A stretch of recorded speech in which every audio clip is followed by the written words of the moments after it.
C'est en 1912, sur les coups de midi, qu'avec ma chère Rose, nous ouvrîmes notre épicerie. Et après seulement quelques années, notre premier enfant naissait. En 1924, l'épicerie devint un salon de thé. Et notre petite Delphine, oh la voici, entra dans sa 8e année. Mais elle préférait les sorbets. Alors, le salon devint un glacier. Et avec arriva Noah, qui était un vrai fripon, mais qui, lorsqu'il découvrit la musique, eut une révélation. Les années 50 passèrent, puis les années 60 suivirent. Lorsqu'arrivèrent les années 70, Noah avait trouvé sa voie. Du rock au disco, il avait tout écouté. Et lorsqu'il rencontra pour la première fois Yasmine, eh bien, il faillit tout laisser tomber.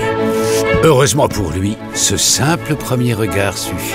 Et ceci menant à cela, Paul naquit.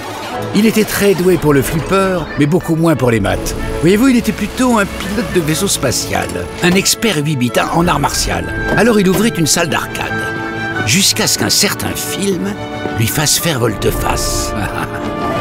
Des films d'action aux comédies, tout le monde était servi.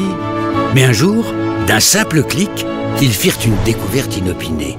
Et pour la première fois, la boutique dut fermer. Vous pouvez penser qu'ici s'achève notre route. Mais notre histoire n'est pas un chemin tout tracé. C'est un cycle.